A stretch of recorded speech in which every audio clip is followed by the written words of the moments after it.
The lesson is on exponential models. First thing we do is let's recall all the functions that we learned before. The first one we call linear function. Then we followed it up with absolute value,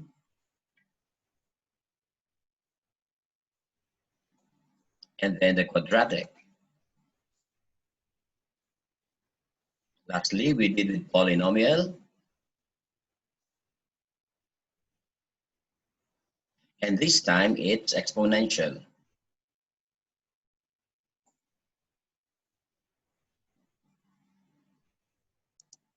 And this is how we write the functions. Linear is y is equal to x. Absolute value function is y is equal to the absolute value of x. Quadratic function is y is equal to x raised to 2. And polynomial function is y is equal to x raised to n being any number like 3, 4, 5. And this time we do exponential function, and this is how we write the function. It's y is equal to 2 raised to x. Now this time it's the x that is the exponent, and the base, which is the 2, is what we will use to show the parent function. We might be asking why 2 for the base? Can't we use any other number? The answer is yes. Well, we can actually say y is equal to a raised to x. A being the base, which is the 2 that we'll be using to graph the parent. But using A as a letter might be conflicting and confusing with some other letters that we use.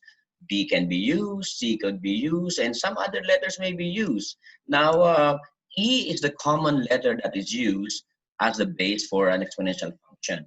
But in this case, because we are graphing the parent function, we'll be using 2. And then you'll be asking why not 0? Because that's the smallest whole number.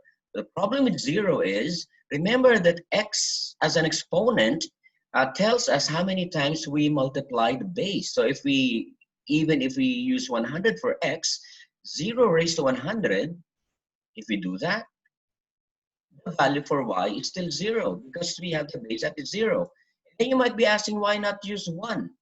So it's the same thing. Even if you raise 1 to 100, then the result will still be 1. So meaning, whether it is a 0 or 1 for the base, the graph will just be a straight line, a horizontal line that is. That is why we'll be sticking on using the 2 as our base to show the parent graph of the exponential function. This is the table of ordered pairs when we do 2 is raised to x. When x is 0, y is equal to 1. Remember that any number raised to 0 will give you a value of 1. So when x is 1, 2 as a base remains 2. When x is 2, it's squared the base 2, so it becomes 4. So the cube of 2 is 8. When 2 is raised to 4, the value is 16. And when 2 is raised to 5, the value is 32. If you notice, the numbers increase from 1 to 2 to 4 to 8 to 16 and 32. The increase is what we call exponential. Can we use negative values for x? The answer is yes. Let's see what happens to the value of y and the whole function when the value of x is negative. This time we're using negative values for x. So we have y is equal to 2 raised to negative 1, y is equal to 2 raised to negative 2. Now we remember before that when a number is raised to a negative exponent, the number becomes a fraction with 1 over the number raised to the positive exponent. So it will be y is equal to 1 over 2 raised to 1. And this 1 will become y is equal to 1 over 2 raised to 2. So all the values of the y's in the positive x's will all be the same with 1, 2, 4, 8, 16, and 32, but all in the denominator of a 1 over that number. So the values will be looking like this. When all the values of x are negative, so the y should be as this. -1 for x will give us 1/2 for y, and -2 for x will give us a 1/4 for y, and so on. You've got 1/8, 1/16, and 1/30 second for -4 and -5. So now we're ready to graph. When x is 0, y is 1. So x0, y is 1. It's over here. When x is 1, y is 2. So 1 for x, 2 for y. When x is 2, y is 4. That's the 2 for x. That's the 4 for y. And when x is 3, y is 8. That's the 3 for x. And that's the 8 for the y. And we don't have enough space to show the 4 and the 5. Now, when x is -1, y is 1/2. That's the -1 for x, and that's the half for the y. When x is -2, we need a 1/4. So it's over here. And when it's -3, it's 1/8. So meaning the points get really close to the x-axis. So if we will be connecting all the points, we'll have this graph. The graph will look like this. Now this will continue to go up to infinity as we increase the number of the values of x. Now if we keep on with the negative values of x, this line will continue to go and try to reach the 0, but it will never touch the 0. So this line will go continuously towards the left and tries to reach the 0, but it will never touch the 0. So that's what happens. Now, when this happens, this line, which is the x, is a line that the graph tries to touch but never reaches. We call that an asymptote. That's what you call an asymptote. An asymptote is a line, okay? An asymptote is a line that the graph tries to reach but never touches it. So in this case, the asymptote is the y is equal to 0, or the horizontal line, which is the x-axis. This graph shows us numbers and values that exponentially grows. So remember that this line goes towards the left that tries to reach the 0 but never touches it. And this edge continues to go up to infinity, and this grows exponentially. This kind of graph is what we call the growth or exponential growth.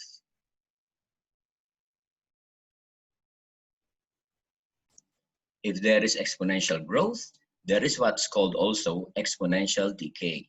This time, let's see what happens. When is it that it is an exponential decay? Exponential decay happens when the base is a fraction, or less than 1 greater than 0. So take for example that we have 1/2, and that's raised to x. So you realize that when x is raised to 0, again, any number raised to 0 uses a 1. When x is raised to 1, so it's just 1/2. When x is 2, the 1 is always a 1 here, but the 2 becomes a 4. When x is 3, so 1 is still 1, but the 2 here is an 8. When x is 4, the 1 remains 1, and the 2 becomes 16. So you've got this table of ordered pairs. And as for negative values for x's, you've got these results. So how do we plot them? So let's start with this. X is 0, then y is 1. So when x is 0, y is 1. When x is 1, y is 1/2. It's over here. When x is 2, it's 1/4 for y, over here. When x is 3, it's 1/8. So it becomes really, really small, and it gets close to the 0. Now, if we continue with the negative, -1 will give us a 2. Negative 2 will give us a 4. Negative 3 will give us an 8. And the rest, which we cannot plot now because we don't have space. So if we'll be plotting all this, if we'll be connecting all these points, the graph will look like this. It's a graph that exponentially decreases. Now take note, if we continue to have a 4, 5, 6, 7, 8, this line will just keep on going down, trying to reach the 0, but never touches it. Why? Because the x-axis is the asymptote. This is the graph that is called exponential decay. This is the graph that is called exponential growth. So how do we determine if it is growth and decay? Check the base.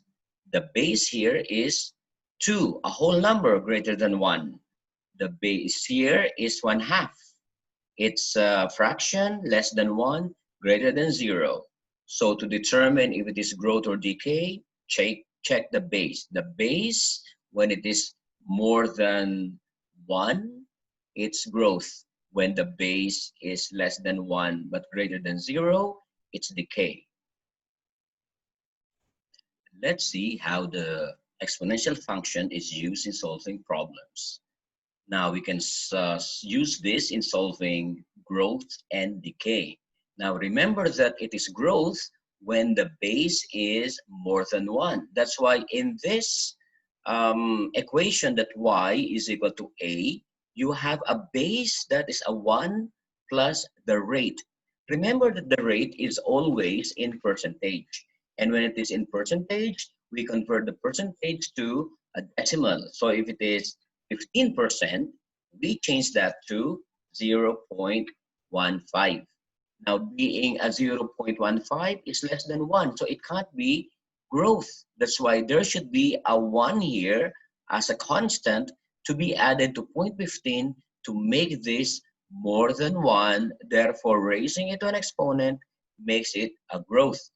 If the rate is 15% and you convert that to 0.15, then we should subtract this from 1 because for an exponent to make the base a decay, it should be less than 1. So we have this formula or this equation for growth. Y is equal to a, 1 plus the rate raised to the exponent. And for the decay, that's a y is equal to a, 1 minus the given rate raised to that exponent. Now we need to understand that y is the final value, a is the initial or original value, and t is the number of years in a particular problem. Now we have other terms here, appreciation and depreciation. Appreciation means a change of the value as it increases. Depreciation means a change of the value as it decreases. Example is gold. When gold appreciates, it means as time goes by, the value increases. The car, okay, any car after some time depreciates in value. The original value becomes less and less as the year goes by. Now, so let's use this in solving some word problems. A 2020 car that sells for $18,000 depreciates 25% each year. How much could it be sold in 2025? So what do we know about the problem?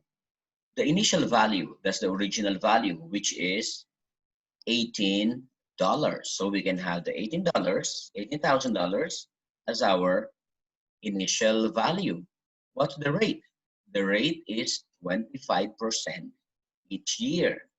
So that's 25% each year. Time. So it's a 2020 car model, and we are told to sell it in 2025. That's in 2025. So that is a matter of 5 years. So the time is 5 years. So this is what we'll be needing, the 5 years. Now we are looking for the final value. So this is what we'll be solving for. Now that we have all the values here, we can just apply the formula in order to solve the whole problem. The formula or equation we're using is y is equal to a, open parenthesis 1 plus rate, close parenthesis, exponent, that is t, which is the time. Now remember that we use the plus here if it is a growth problem, and we need to change this to minus if it is a decay problem. So is it a growth or a decay problem? It's a decay problem because of the word depreciates. So the word depreciates here tells us that we should be using a minus here. So it's just a matter of substituting values now. Y is the final value. That's what we're looking for. A is the initial or original value, which is $18,000. So we can change this to 18,000. 1 is constant, and we need to subtract by the rate. The rate is 25%. So changing this to decimal, the 25% becomes 0.25. That's 0.25. Now, what's the T? That's the number of years. Because it's a 2020 model and it will be sold again in 2025. So that's a span of 5 years. So we'll be using 5 years here. There you go. So this is the working equation. So simply use your calculators. 1 minus 0.25. You get an answer which is a 0.75. Raise it to 5. Whatever value you get, multiply it by 18,000 and you get the value of y. The result is 4,271.48. It's a word problem, so the final answer will be a full sentence. So we say the car could be sold for $4,271.48 in 2025. Now, if you notice, the original price is 18,000. The price after 5 years is just 4,271.48. It's a big decrease in numbers. Why? Because it's a depreciation problem.